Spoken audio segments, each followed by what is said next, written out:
Hello students. तो आज हम लोग एक इस सेशन में सब्जेक्ट शुरू करने जा रहे हैं और जिसको कि हम लोग नाम दिए हैं fast track course. Fast track course. और इसके लॉन्च में मैं आप लोग को बता दूं कि इसमें सबसे पहले हम लोग टॉप 30 टॉपिक्स को करने वाले हैं। आने वाले समय में आपको समझ में आ जाएगा कि टॉप 30 टॉपिक्स क्या है। और ये टॉप 30 टॉपिक्स आपका इस तरह का है कि किसी भी एग्ज़ाम से पहले आप 10 से 15 दिन के अंदर ये सारे क्वेश्चन को टॉपिक्स को अच्छे तरह से पढ़ के रिवाइज कर सकते हैं। और किसी भी एग्ज़ाम में आप टेक्निकल के लिए प्रीलिम्स में आप कॉन्फिडेंस में जा सकते हैं आप एग्ज़ाम देने के लिए ये सारा टॉपिक पढ़ के। मात्र हम 30 टॉपिक सिलेक्ट किए हैं, कुछ एक्स्ट्रा भी इसमें इंक्लूड किए हैं। इसके अलावा भी कुछ है जो कि आपको बीच में बताएंगे जो आपको करना पड़ेगा। सिर्फ 30 टॉपिक पढ़ने से तो कुछ नहीं होगा, लेकिन ये आपको वैसा 30 टॉपिक्स कराया जाएगा जिससे आपको बहुत बेनिफिट आगे चल के होने वाला है। तो आज हम लोग जो सबसे हमारा जो फर्स्ट टॉपिक है, एक काम करते हैं, सबसे पहले हम लोग टॉपिक उस तरह का लिख लेते हैं, है ना, कि क्या क्या चाहिए हम लोग को। तो या फिर टॉपिक हम बाद में लिखवा देंगे, अभी अच्छा डायरेक्ट हम शुरू कर देते हैं। हम लोग अगर पहला सब्जेक्ट शुरू करते हैं स्ट्रक्चर एनालिसिस। ठीक है, हम लोग पूरा सब्जेक्ट नहीं पढ़ेंगे इसमें, ताकि एक ही सब्जेक्ट में एक महीना नहीं लगाएंगे हम लोग सिर्फ टॉपिक वाइज पढ़ेंगे। तो एक स्ट्रक्चरल एनालिसिस में हम लोग जो सबसे मोस्ट इम्पोर्टेंट टॉपिक सेलेक्ट किए हैं पढ़ने के लिए, वो सबसे पहला टॉपिक हमारा ये सब्जेक्ट हो गया हमारा। और इसमें टॉपिक हम लोग को पढ़ना है टॉपिक नंबर 1, इसको याद रखिएगा, T1 से टॉपिक 1। और इसमें रहेगा डिटर्मिनेसी और indeterminacy, determinacy and indeterminacy. Second topic हमारा रहेगा इसमें ट्रस एनालिसिस। और थर्ड टॉपिक हमारा रहेगा इसमें मोमेंट डिस्ट्रीब्यूशन मेथड। ये 3 टॉपिक हम लोग पढ़ के जाएंगे स्ट्रक्चर एनालिसिस में। मोमेंट डिस्ट्रीब्यूशन मेथड, ठीक है, मोमेंट डिस्ट्रीब्यूशन मेथड, ये 3 टॉपिक हमको स्ट्रक्चर एनालिसिस में पढ़ना है। तो ये 3 टॉपिक हम लोग पहले हम लोग इसको ख़त्म करेंगे, उसके बाद ही कुछ हम लोग आगे चलेंगे। ठीक है, आया समझ में? ठीक है, तो ये 3 तो हम लोग को एकदम जो है इस पे स्टार लगा लेना है, ये टॉपिक, ठीक है, ये उस हिसाब से। लेकिन इसमें स्ट्रक्चरल एनालिसिस में क्या यही 3 टॉपिक है? नहीं, और भी चीज़ होता है। जैसे इसमें वो 3 हम लिखवा दिए जो पढ़ाएंगे, लेकिन और बता देते हैं कि उसमें क्या है। एक होता है ILD इन्फ्लुएंस लाइन डायग्राम, इसमें भी ऑब्जेक्टिव थोड़ा बहुत आता है, टाइम रहेगा तो बता देंगे। मैट्रिक्स मेथड पढ़ना रहता है, एक मैट्रिक्स मेथड ऑफ एनालिसिस, ठीक है।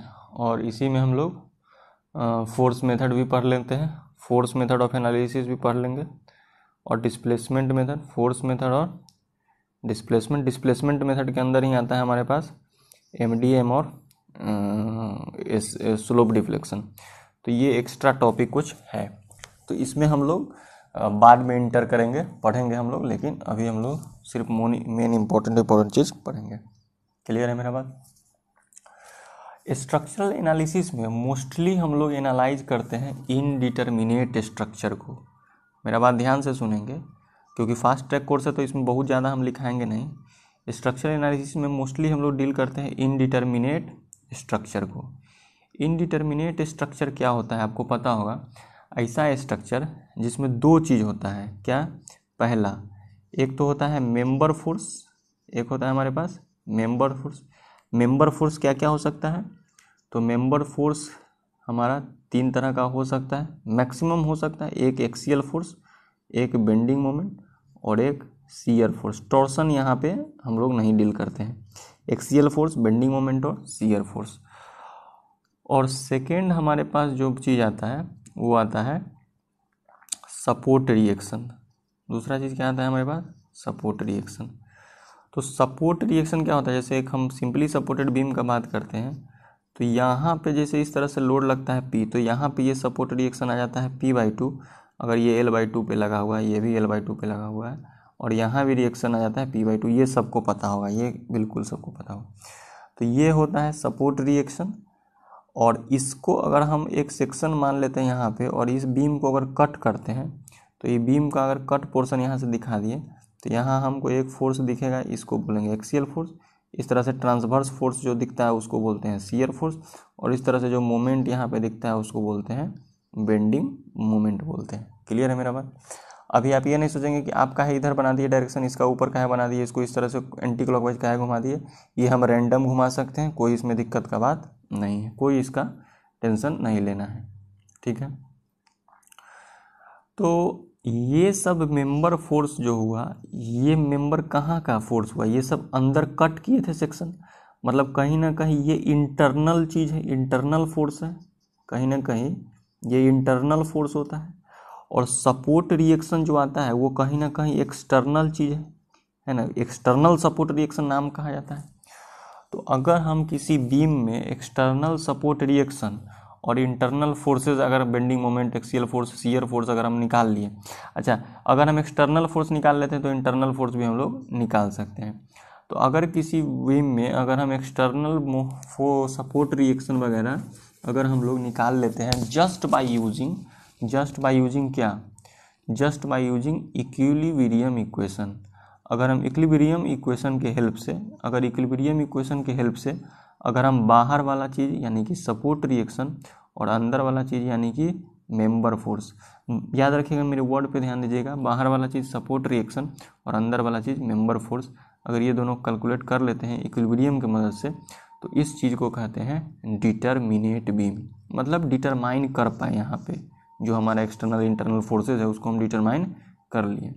लेकिन अगर हम इक्विलिब्रियम, अच्छा जब इक्विलिब्रियम इक्वेशन का बात करते हैं तो 2 डायमेंशन में हमारे पास इक्विलिब्रियम इक्वेशन होता है, समेसन Fx = 0, समेसन Fy = 0 और समेसन मोमेंट z के अबाउट 0।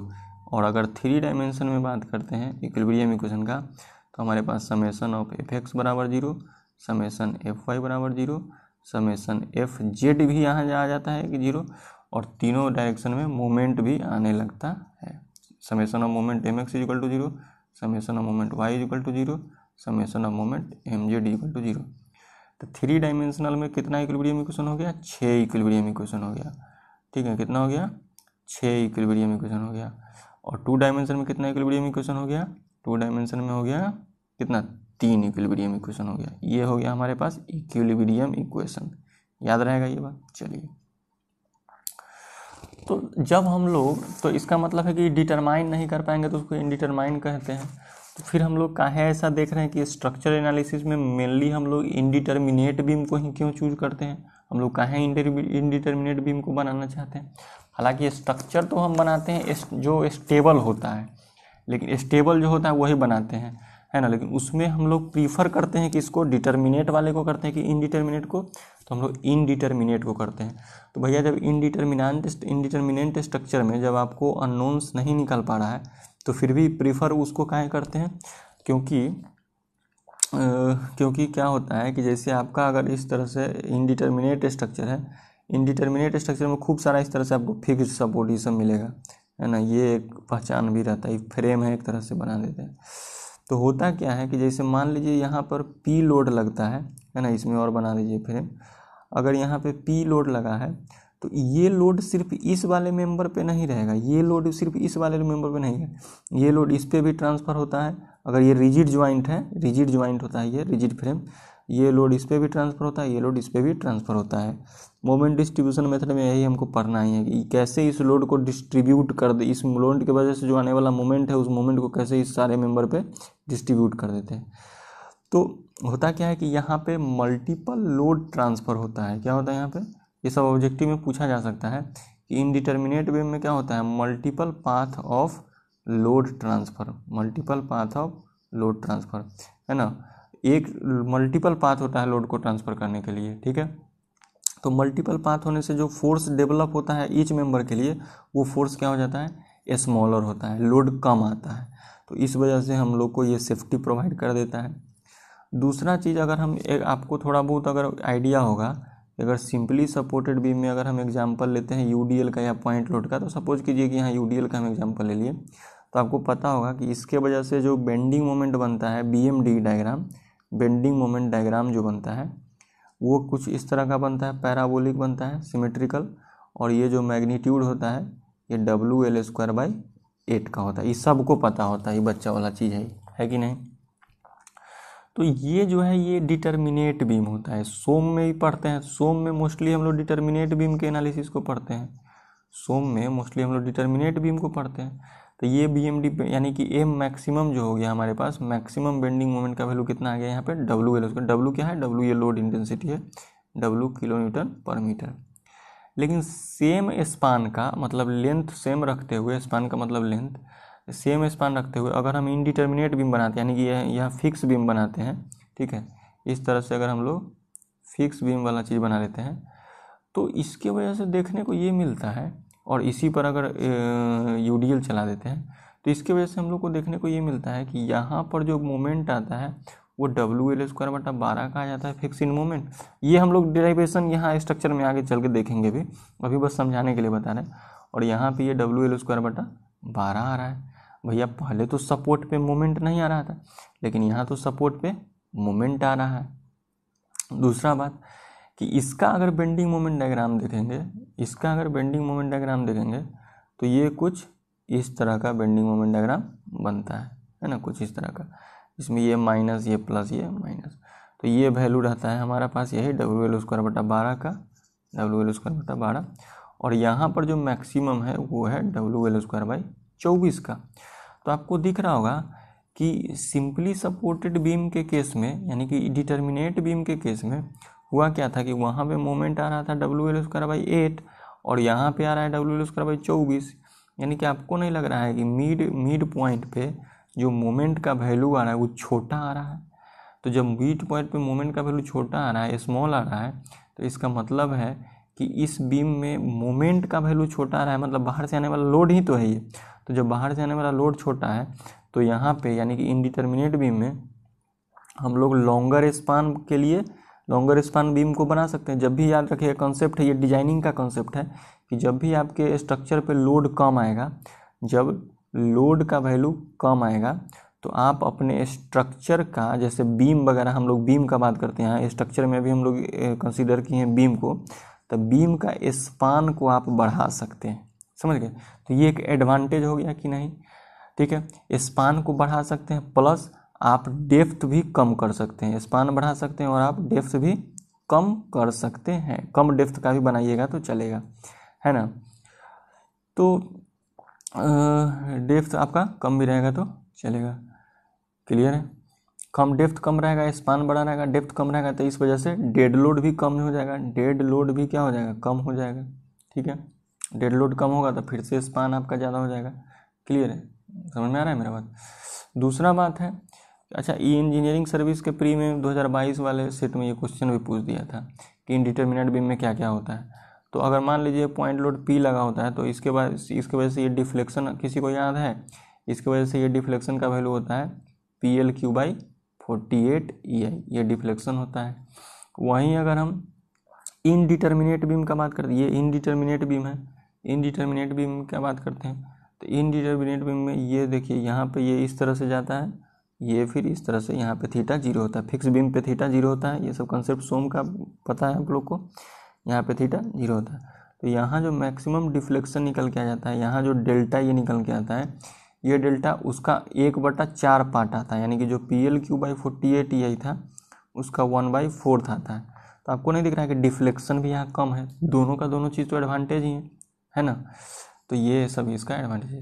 हालांकि एक ड्रॉबैक भी है, एक ड्रॉबैक क्या है कि पहले तो सिंपली सपोर्टेड बीम था, सिंपली सपोर्टेड बीम था तो उसका तो BMD कुछ इस तरह का था, यानी कि यहाँ पे बेंडिंग मोमेंट 0, यहाँ पे तो सपोर्ट थोड़ा कमज़ोर बनाए हम लोग, सपोर्ट थोड़ा कमज़ोर बनाए, सपोर्ट पे ज़्यादा खर्चा नहीं किए, काम चल गया हमारा। लेकिन जब हमारा इस तरह का बीम था, जब हमारा इस तरह का बीम था, है ना, बहुत कॉन्सेप्चुअल वे में हम लेक्चर को पढ़ा रहे हैं अभी, तो अगर हमारा इस तरह का कुछ बीम है तो क्योंकि मूवमेंट यहाँ पे आ रहा है सपोर्ट पे, तो आपको नहीं लग रहा कि सपोर्ट पे भी खर्चा आपको बढ़ाना पड़ गया। देखिए इस तरह से फिक्स्ड बीम बनाना पड़ गया, यहाँ पे यहाँ फिक्स्ड बीम बनाना पड़ गया इस मूवमेंट की वजह से। तो यहाँ पे आपको मटेरियल अच्छा लगाना पड़ गया, यहाँ पे भी आपको मटेरियल पैसा ज़्यादा खर्चा करना पड़ा, स्ट्रॉन्ग बनाना पड़ा इसको, तो इसमें कुछ खर्चा बढ़ गया। तो अब आप कंफ्यूज करेंगे कि तब अच्छा कौन है सर, आप कहना क्या चाहते हो, है ना। रुको ज़रा, सब्र करो। देखो भैया, ऐसा है कि जब भी आप कोई स्ट्रक्चर देखते हो, तो वो कुछ इस तरह का स्ट्रक्चर होता है, बहुत सारा बीच में सिंपली सपोर्ट और बीच में इस तरह से फिक्स सपोर्ट। तो होता क्या है कि मेंबर ज़्यादा होता है, तो हम सिंपल 3 स्पान का बना लिए। कोई बड़ा ब्रिज है तो उसमें 10 स्पान भी, तो किसी भी स्ट्रक्चर में जनरली मेंबर ज़्यादा होता है इन कंपेरिजन टू ये फिक्स्ड सपोर्ट। तो यहाँ खर्चा कम है, मेंबर का खर्चा तो हम बचा लिए ना, यहाँ पे सपोर्ट तो 2 ही बार है, लेकिन मेंबर का खर्चा हम बचा लेते हैं। तो इस वजह से, क्योंकि नंबर ऑफ सपोर्ट कम होता है नंबर ऑफ स्पान से नंबर ऑफ सपोर्ट कम होता है, तो ओवरऑल कॉस्ट अगर देखा जाए इनडिटरमिनेट बीम का तो कम ही होता है। तो इनडिटरमिनेट बीम का क्या क्या एडवांटेज है, अगर हम बात करते हैं एडवांटेज ऑफ इनडिटरमिनेट बीम, तो इसका क्या क्या एडवांटेज है। तो पहला तो ये है कि इसमें मोमेंट का वैल्यू कम आता है, दूसरा इसमें डिफ्लेक्शन का भी वैल्यू कम आता है। लेकिन इसका ड्रॉबैक क्या है, इसका ड्रॉबैक ये है कि सपोर्ट पे मोमेंट आने लगता है, जिस वजह से कॉस्ट इंक्रीज हो जाता है। फिर भी क्योंकि because number of span is greater than number of fixed support, ठीक है, इसीलिए जो ओवरऑल कॉस्ट होता है, ओवरऑल कॉस्ट जो है वो कम जाता है। आया बात समझ में, ठीक है। चलिए, अब स्ट्रक्चरल एनालिसिस में मोस्टली हम लोग जो स्ट्रक्चर एनालिसिस करते हैं, तो उस एनालिसिस का हम लोग मोस्टली 2 पार्ट में डिवाइड करते हैं। स्ट्रक्चर एनालिसिस को हम लोग 2 पार्ट में एनालाइज किए हैं। एक होता है हमारे पास फोर्स मेथड, क्या होता है हमारे पास, फोर्स मेथड ऑफ एनालिसिस, यहाँ से ऑब्जेक्टिव भी पूछता है। और एक होता है हमारे पास डिस्प्लेसमेंट मेथड। कौन सा मेथड, डिस्प्लेसमेंट मेथड। देखिए, एनालिसिस का मतलब होता है वही सपोर्ट रिएक्शन निकाल लेना, इंटरनल फोर्सेस वगैरह निकाल लेना, तो बीएमडी बना लेना, एसएफडी बना लेना, एनालिसिस का मतलब यही होता है। तो फोर्स मेथड में क्या होता है, फोर्स मेथड में हम लोग क्या करते हैं कि हम लोग फोर्स को डायरेक्ट कैलकुलेट कर लेते हैं, लेकिन डिस्प्लेसमेंट मेथड में हम लोग डायरेक्ट नहीं कैलकुलेट करते हैं। डिस्प्लेसमेंट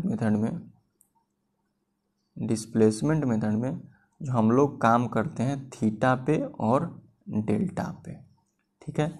ये हमारा बेसिक अननोन्स होता है। क्या होता है ये हमारा बेसिक, अल्टीमेट तो हमको फोर्स ही निकालना है, लेकिन आपको पहले इस मेथड में, डिस्प्लेसमेंट मेथड में जो बेसिक अननोन है, पहले आपको थीटा और डेल्टा निकालना पड़ता है, उसके बाद में आप फोर्स निकालते हैं, है ना। तो बेसिक अननोन हमारे पास थीटा और डेल्टा होता है डिस्प्लेसमेंट में। इन फोर्स में हम लोग फोर्स और मोमेंट पे काम करते हैं, ठीक है। आया बात समझ में। तो अगर हम इक्विलिब्रियम इक्वेशन के हेल्प से अगर हम इंटरनल मेंबर फोर्सेस या एक्सटर्नल सपोर्ट रिएक्शन वगैरह निकाल पाते हैं, तो उसको हम लोग बोलते हैं कि ये डिटर्मिनेट बीम है या डिटर्मिनेट स्ट्रक्चर है। लेकिन अगर हम ऐसा नहीं कर पाते हैं तो उसी को कहते हैं हम लोग इनडिटर्मिनेट बीम। तो फिर इनडिटर्मिनेट बीम का एनालिसिस कैसे करते हैं, तो इनडिटर्मिनेट बीम के एनालिसिस के लिए जो हमको एक्स्ट्रा इक्वेशन का हेल्प लगता है, उसी इक्वेशन का नाम होता है, कौन सा इक्वेशन, उसी इक्वेशन का नाम होता है कंपैटिबिलिटी इक्वेशन। क्या होता है कंपैटिबिलिटी इक्वेशन। तो to analyze indeterminate beam we use to analyze indeterminate beam, हम लोग क्या करते हैं, कंपैटिबिलिटी इक्वेशन का यूज करते हैं, ठीक है, क्योंकि इक्विलिब्रियम इक्वेशन कम है हमारे पास, है समझ में। चलिए, तो एक जैसे हम लोग एग्जाम्पल से समझने का कोशिश करते हैं, थोड़ा सा कंपैटिबिलिटी इक्वेशन को ध्यान से समझते हैं। सपोज कीजिए कि ये हमारे पास एक बीम है, प्रोब्ड कैंटिलीवर बीम बोलते हैं ना इसको। तो क्या होता है कि एक हम जनरलाइज्ड लोडिंग इस पर मान लिए, कोई लोडिंग शो नहीं की है तो जनरलाइज्ड लोडिंग मान लेते हैं, ठीक है। कोई लोडिंग हम शो कर ही नहीं रहे हैं इस पर। तो जनरलाइज्ड लोडिंग में होता है कि हर पॉसिबल डायरेक्शन में रिएक्शन डेवलप हो जाता है। तो यहाँ ये 2 रिएक्शन और एक मोमेंट आ जाता है, और यहाँ एक रिएक्शन आ जाता है। तो ये चारों रिएक्शन, 3 यहाँ और 1 रिएक्शन, तो अननोन हमारे पास यहाँ कितना हो गया, अननोन यहाँ पे हमारे पास हो गया 4। और इक्विलिब्रियम इक्वेशन हमारे पास है कितना, इक्विलिब्रियम इक्वेशन हमारे पास है 3। तो अननोन है ज़्यादा और इक्वेशन है 3, अननोन है ज़्यादा, इक्वेशन है 3। आप बचपन में करते थे लीनियर इक्वेशन इन 2 वेरिएबल, तो उसमें x वेरिएबल और y वेरिएबल रहता था, इसीलिए तो 2 इक्वेशन बनता था, दोनों निकल जाता था आराम से। लेकिन कभी ऐसा थोड़ी होता होगा कि 3 वेरिएबल आ जाए और 2 ही इक्वेशन बन रहा है तो वेरिएबल निकल पाता, कभी नहीं निकल पाता था। तो जब भी आपका अननोन्स जो है, जब भी आपका अननोन्स जो है वो कम रहेगा या बराबर रहेगा, बराबर भी रहेगा तो निकाला जा सकता है, या कम रहेगा तो निकालेंगे ही, लेकिन ज़्यादा रहेगा तो कभी भी नहीं निकालेंगे। तो क्या इसका एनालिसिस कर सकते हैं, नहीं कर सकते हैं। तो इसलिए हमको एक कॉम्पेटिबिलिटी इक्वेशन का ज़रूरत पड़ेगा। तो जैसे ये जो यहाँ पे कॉम्पेटिबिलिटी इक्वेशन आपको खुद दिमाग लगाना है क्या होगा। तो आपको नहीं लगता है कि जैसे मान लीजिए एक लोडिंग हम यहाँ पे ले ही लेते हैं कि यूडीएल मान लीजिए लगा हुआ है डब्ल्यू अमाउंट का, तो आपको नहीं लगता है कि बी सपोर्ट जो है, ये बी सपोर्ट अपने जगह पे ही रहेगा, ये कहीं नहीं जा सकता है। तो क्या हम इसको एक तरह से सुपरपोजिशन के जैसा देख सकते हैं, क्या हम इसको ब्रेक कर सकते हैं कि ये एक कैंटिलीवर बीम था जिस पे इस तरह से यूडीएल लगा हुआ था।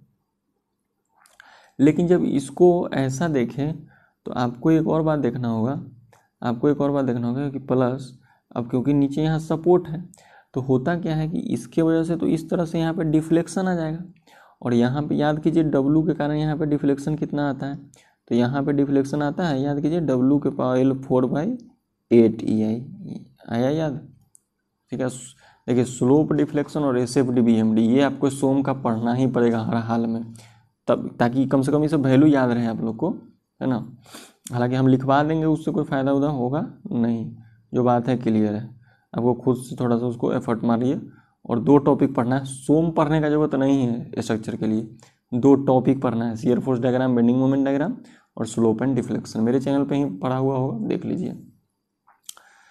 तो ये अब यहाँ पे कॉम्पेटिबिलिटी इक्वेशन क्या है, ये बी तो अपने जगह पर ही रहेगा, इसका मतलब ये delta B, final net delta B तो यहाँ पे 0 आना चाहिए, है कि नहीं भैया। ये जब कहीं जा ही नहीं रहा है, यहाँ पे सपोर्ट है तो डेल्टा कहाँ से ले लेगा, लेकिन इसमें इतना डेल्टा डाउनवर्ड के तरफ ले रहा है, तो आपको नहीं लगता है कि यहाँ बी पे एक रिएक्शन ऐसा ऊपर के तरफ जाना चाहिए ताकि इसको कुछ इस तरह से डिफ्लेक्ट करा दे, ताकि ये डेल्टा 1 और ये डेल्टा 2 एक दूसरे का इक्वल और अपोजिट हो, दोनों मिलकर 0 हो जाए।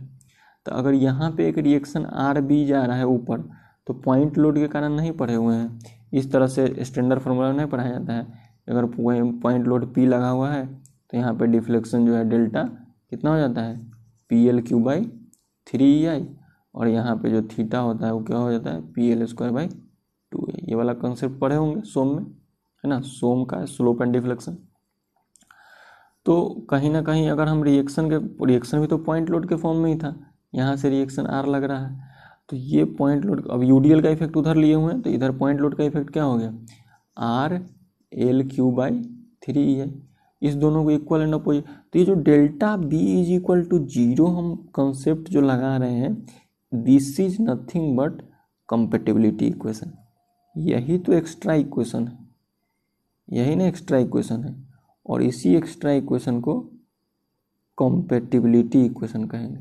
क्या कहेंगे, कंपेटिबिलिटी इक्वेशन कहेंगे। आया बात समझ में, ठीक है।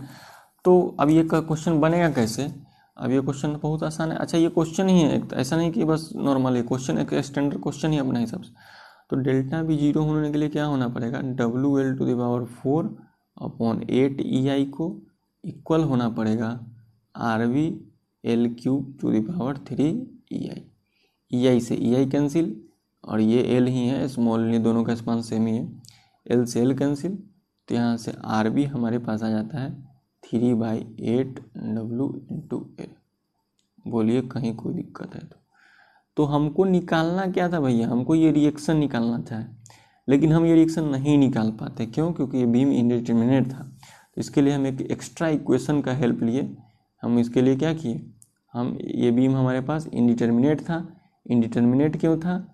इंडिटरमिनेट इसलिए था क्योंकि अननोन था हमारे पास 4, अननोन था हमारे पास 4, इक्विलिब्रियम इक्वेशन था हमारे पास 3।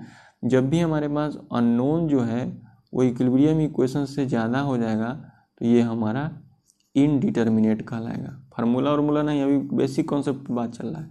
जब भी हमारा अननोन जो है वो इक्विलिब्रियम इक्वेशन से ज़्यादा हो जाएगा तो हमारा वो बीम क्या कहलाएगा, इनडिटर्मिनेट, या हमारा कोई भी स्ट्रक्चर क्या कहलाएगा, इनडिटर्मिनेट कहलाएगा इन जनरल। ठीक है, चाहे वो बीम हो, फ्रेम हो, ट्रस हो। समझ में आया बात? तो ये था हमारे पास एग्जाम्पल। तो चलिए बात करते हैं कि डिस्प्लेसमेंट मेथड में हम लोग जो यूज करते हैं, कौन कौन सा फार्मूला करते हैं। ये इम्पोर्टेंट, आपका ये वाला जो पेज रहेगा इम्पोर्टेंट रहेगा। तो जैसे डिस्प्लेसमेंट मेथड ऑफ एनालिसिस में अगर हम बात करते हैं डिस्प्लेसमेंट मेथड, अच्छा ये सारा डिस्प्लेसमेंट मेथड या स्लोप या फिर फोर्स मेथड है, तो ये सारा इनडिटर्मिनेट बीम का ही तो एनालिसिस कर रहे हैं स्ट्रक्चर एनालिसिस में। इसके मतलब इसके अंदर जो भी मेथड है वो सब अपने आप में वही सब तो कंपेटिबिलिटी इक्वेशन है। अगर हम लिख दिए ये स्लोप डिफ्लेक्शन मेथड, तो ये एक मेथड है, लेकिन ये अपने आप में क्या है, यही एक कंपेटिबिलिटी इक्वेशन है जो कि हेल्प कराता है हमारा एनालिसिस। तो स्लोप डिफ्लेक्शन मेथड बहुत फेमस है। और दूसरा फेमस और ऑब्जेक्टिव क्वेश्चन खूब यहाँ से पूछेगा जिसका कि नाम है मोमेंट डिस्ट्रीब्यूशन मेथड। तो आपको डिस्प्लेसमेंट मेथड में ये दोनों नाम तो आपको याद होना ही होना चाहिए। तीसरा नाम आपको याद होना चाहिए जो कि है स्टिफनेस मैट्रिक्स मेथड। क्या नाम है? स्टिफनेस मैट्रिक्स मेथड में दो मेथड होता है, एक स्टिफनेस मैट्रिक्स होता है और एक फ्लेक्सिबिलिटी। क्योंकि स्टिफनेस और फ्लेक्सिबिलिटी एक दूसरे का अपोजिट है, इसलिए स्टिफनेस आ जाता है यहाँ।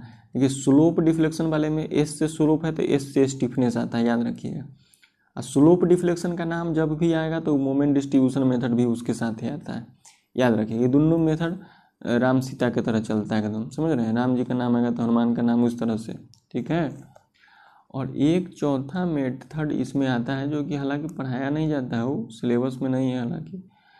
तो ये होता है एक हमारे पास कानीज मेथड, है ना, ये होता है हमारे पास। लेकिन ये चारों नाम आपको याद रखना चाहिए, ठीक है। Slope deflection, moment distribution, stiffness matrix और कानीज मेथड, ये डिस्प्लेसमेंट मेथड के अंदर आता है।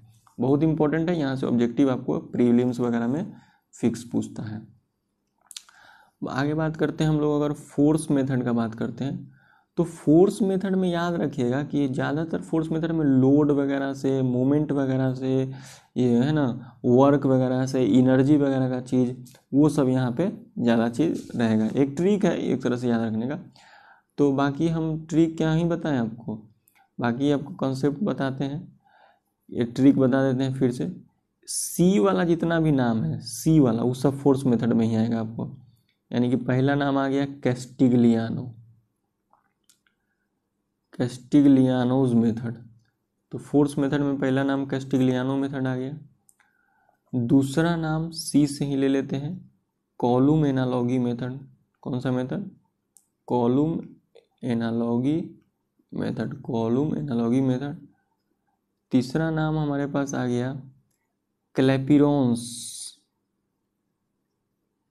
क्लैपिरॉन्स थ्री मोमेंट इक्वेशन। क्लैपिरॉन्स का three moment equation, three moment equation या थ्री मोमेंट मेथड कह लीजिए, थ्री। तो ये 3C वाला हो गया। और उसके बाद चौथा में आ जाता है हमारे पास unit load method. Unit load को ही वर्चुअल वर्क मेथड के नाम से भी जानते हैं, वर्चुअल वर्क मेथड के नाम से भी जानते हैं। और आगे हमारे पास आ जाता है फ्लेक्सिबिलिटी मेथड। कौन सा मेथड? हाँ, यही याद रखने वाला है, एफ से फोर्स, एफ से फ्लेक्सिबिलिटी, समझ गए? ये याद रखिएगा, ये बहुत काम देगा। ये फ्लेक्सिबिलिटी मैट्रिक्स मेथड आया समझ में? ये 5 और भी है, ETC स्ट्रेन एनर्जी मेथड है जैसे एक, तो बोले ना एनर्जी वर्क वगैरह आप मिला लीजिएगा यहाँ से कॉन्सेप्ट, स्ट्रेन एनर्जी मेथड। तो ये सब चीज़ें यहाँ पर क्लियर है मेरे पास? समझ में आया? तो ये हुआ हमारा सब्जेक्ट का इंट्रोडक्शन। इतना तक क्या हुआ, ये सब्जेक्ट का इंट्रोडक्शन हुआ अभी तक।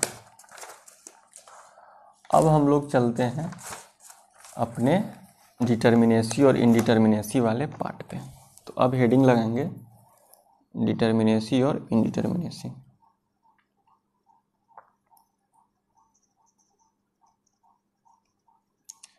डिटर्मिनेसी एंड इनडिटर्मिनेसी, है ना। तो सबसे पहले डिटर्मिनेसी इनडिटर्मिनेसी में हम लोग बात करते हैं स्टैटिक इनडिटर्मिनेसी का। हम लोग रुका हुआ जो इक्विलिब्रियम है स्टैटिक का बात करते हैं, स्टैटिक इनडिटर्मिनेसी, है ना। काइनेमेटिक का भी बात होगा, पहले हम लोग स्टैटिक इनडिटर्मिनेसी का बात करते हैं। स्टैटिक इनडिटर्मिनेसी में हम लोग तो बता ही चुके हैं कि 2 डायमेंशनल के केस में हमारे पास इक्विलिब्रियम इक्वेशन है 3। कौन कौन है, समेशन एफ एक्स बराबर 0, समेशन एफ वाई बराबर 0, अब तो रटा गया होगा सबको, समेशन एम जेड बराबर 0। 3 डायमेंशनल के केस में हमारे पास जो इक्विलिब्रियम इक्वेशन है ना, वो हमारे पास कितना है 6। क्या क्या है, समेशन फोर्स का 3 वाई में और जेड में, 3 फोर्स का और 3 मोमेंट का।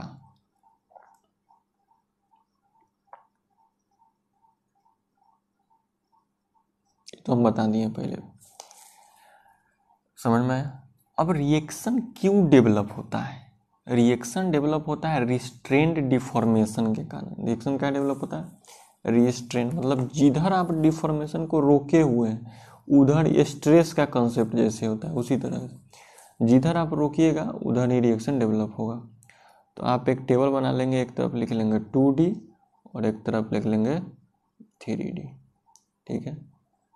सबसे पहला जो है हमारा है रोलर सपोर्ट या फिर सिंपल सपोर्ट भी इसी को बोला जाता है।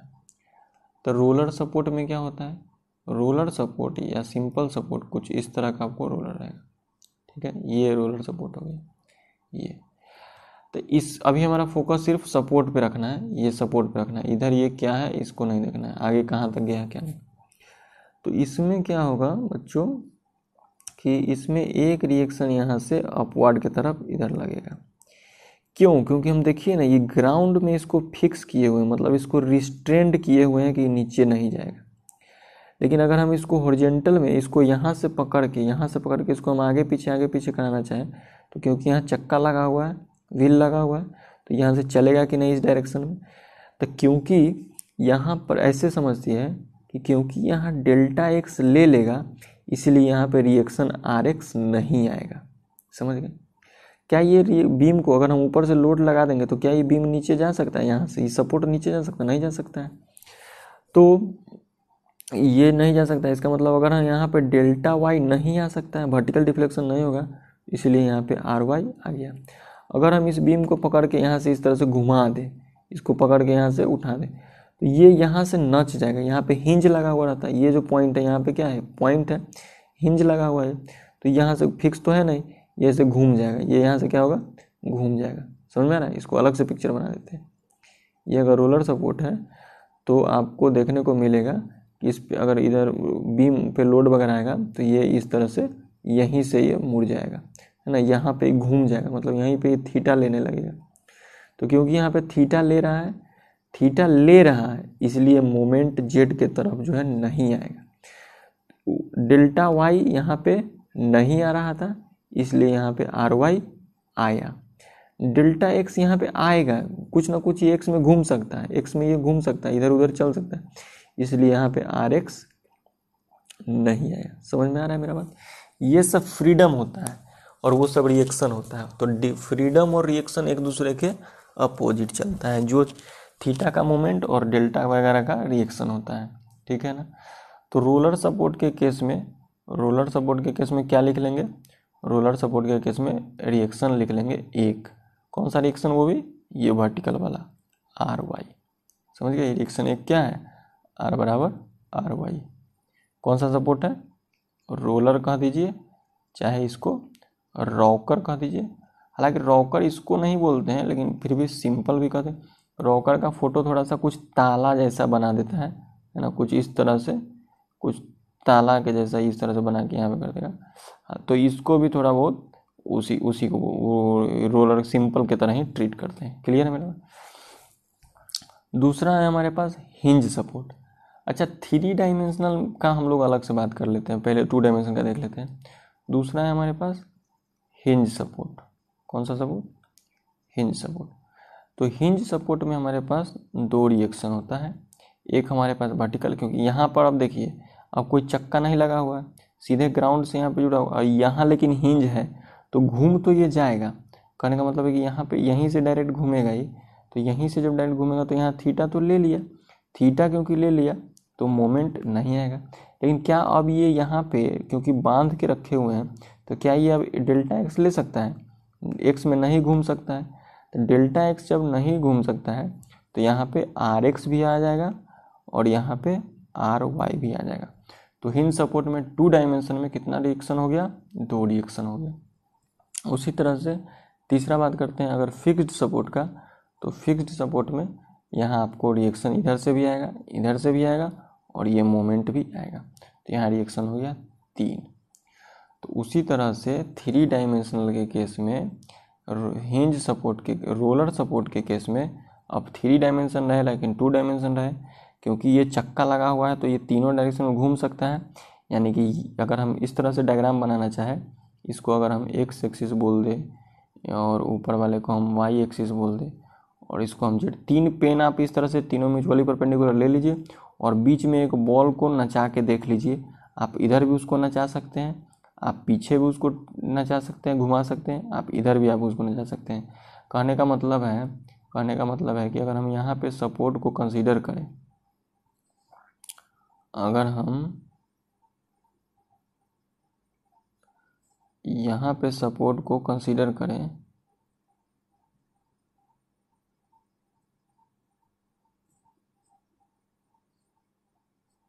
ठीक है ना, एक सेकेंड। तो अगर हम यहाँ पे सपोर्ट को, ये क्या हो गया भैया,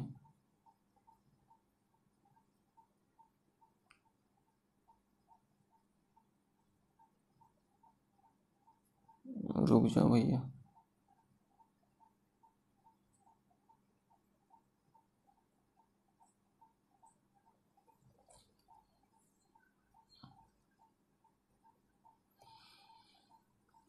रबर सेलेक्ट हो गया है। तो अगर हम इसको यहाँ पे सपोर्ट को कंसीडर करें तो ये क्या करेगा, ये थीटा एक्स में भी ले सकता है, ये थीटा उस तरह से वाई में भी ले सकता है और थीटा ये जेड में भी ले सकता है। ठीक है, समझ में आ रहा है मेरा बात? तो इसमें क्या होगा कि अगर इस तरह से रोलर सपोर्ट रखा हुआ है, समझने के पॉइंट ऑफ व्यू से आप इसको थोड़ा सा विजुअलाइज करना पड़ेगा, तो ये जेड में भी घूम सकता है, यानी कि ये था एक्स, ये था वाई और ये था जेड, है ना। तो जेड में भी घूम सकता है, यानी कि थीटा जेड ये ले सकता है, थीटा एक्स भी ये ले सकता है और थीटा वाई भी ये ले सकता है। तो इसमें एम एक्स नहीं आएगा, इसमें एम वाई भी नहीं आएगा और इसमें एम जेड भी नहीं आएगा। ठीक है। और दूसरा बात कि इसमें फोर्स भी अगर हम इस चीज़ को अगर हम धक्का दे पीछे की तरफ तो बोर्ड के प्लेन के अंदर घुस जाएगा, ये 3 डायमेंशन में। इधर धक्का दे तो भी घुस जाएगा, लेकिन ऊपर से धक्का देंगे तो यहाँ नहीं खींचेगा। तो ऊपर से जब धक्का देंगे तो नीचे घुस नहीं जाएगा, इसलिए नीचे से रिएक्शन मिलेगा। यानी कि रोलर सपोर्ट में 2 डायमेंशन हो चाहे 3 डायमेंशन, याद रखेंगे रोलर सपोर्ट में 2D हो चाहे 3 डायमेंशन हो, जो रिएक्शन डेवलप होता है वो एक ही रिएक्शन होता है डेवलप। ठीक है। लेकिन वहीं अगर हिंज सपोर्ट है तो हिंज सपोर्ट में 3 डायमेंशन का केस अगर बात करते हैं, तो हिंज सपोर्ट में 3 डायमेंशन का अगर केस बात करते हैं तो होगा क्या, यहाँ पे इसमें भी घूमने को, तो यहाँ पे क्योंकि हिंज लगा हुआ है तो घूमने को ये इधर भी घूम जाएगा, उधर भी घूम जाएगा, इधर भी घूम जाएगा, समझ रहे हैं, जेड एक्स वाई में।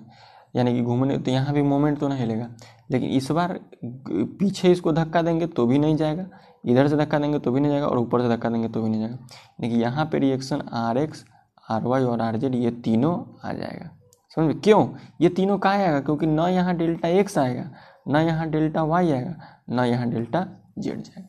यही तरीका है चेक करने का। ठीक है। उसी तरह से अगर फिक्स्ड सपोर्ट का बात करते हैं तो 3 डायमेंशन में अगर देखें तो यहाँ 6 का 6 रिएक्शन आएगा, क्योंकि यहाँ पे देखिए यहाँ पे कोई थीटा नहीं ले सकता। याद कीजिए आप 2 डायमेंशन में इसको इस तरह से बनाते हैं, तो आप अगर इसको इस तरह से बनाते हैं फिर उसी तरह से उधर से भी सोच लीजिए, फिर उधर से भी सोच लीजिए, तीनों डायमेंशन में। तो कहने का मतलब कोई भी थीटा यहाँ पे नहीं ले पाएगा, कोई भी थीटा यहाँ पे नहीं ले पाएगा। तो जब न यहाँ थीटा एक्स ले सकता है, न यहाँ थीटा वाई ले सकता है, न यहाँ थीटा जेड ले सकता है, इसका मतलब कि यहाँ एम एक्स, एम वाई और एम जेड ये तीनों भी आ जाएगा, और क्योंकि तीनों तरफ फोर्स भी लेगा तो यहाँ पे R X, R Y, R Z, M X, M Y, M Z ये 6 भी आ जाएगा। यानी कि यहाँ पे रिएक्शन कितना हो गया, 6 रिएक्शन हो गया। तो अब आपको इतना नहीं, अब आपको याद रखना है बॉक्स बना के इस बॉक्स को कि 2 डायमेंशन में क्या करना है और 3 डायमेंशन में क्या करना है। अगर सपोर्ट आपका रोलर, हिंज और फिक्स्ड है, रोलर, हिंज और फिक्स्ड है, तो आपको क्या करना है, तब आपको याद कीजिए 2 डायमेंशन हो चाहे 3 डायमेंशन हो, रोलर में तो एक ही रिएक्शन होता है, हिंज में 2 रिएक्शन होता था, आर एक्स और आर वाई, और लेकिन 3 डायमेंशन में तीनों आ गया था, आर जेड भी आ गया था। और फिक्स्ड वाले में क्या हो जाता है, 2 डायमेंशन में 3 होता है, सिर्फ 2 रिएक्शन होता है और 1 मोमेंट होता है, और 3 डायमेंशन में 3 रिएक्शन 3 मोमेंट यानी कि 6 होता है। तो इसमें 1 2 3 और इसमें 1 3 6 ये टेबल आपको याद रखना है,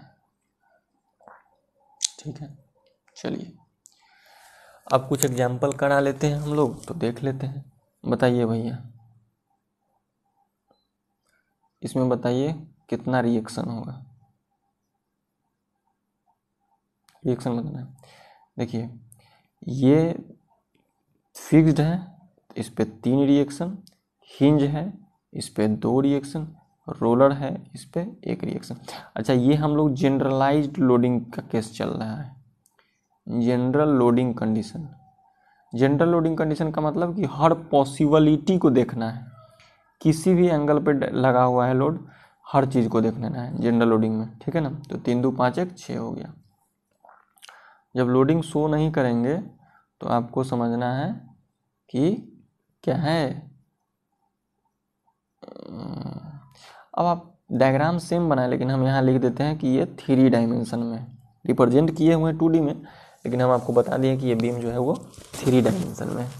तो आप कितना रिएक्शन लिखिएगा, तो इसी को अगर 3 डायमेंशन में लिखना पड़ेगा तो बहुत सिंपल है।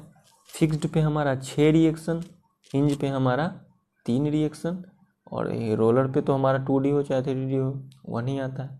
अभी अभी देखे थे हम लोग 1 2 3, क्या देखे थे, 1 2 3 1 3 6, तो वही कामना भी कर रहे हैं। देखिए 1 2 3 और फिर 1 3 6, समझ में आ रहा है मेरा बात। चलिए तो कितना 43 मिनट्स का हुआ है अभी लेक्चर, और आपको समझ में आ रहा होगा कि ये 43 मिनट में कितना चीज़ सीखने को मिल रहा है। अभी बेसिक से सब चीज़ क्लियर हो रहा है कि नहीं हो रहा है, ठीक है ना। तो इस लेक्चर को हम आज इतना ही तक रखते हैं। 45 मिनट्स का ही एक लेक्चर चलिए रखे हैं, क्योंकि बाकी हम लोग नेक्स्ट क्लास में अब डायरेक्ट क्वेश्चंस वगैरह पे फोकस करेंगे।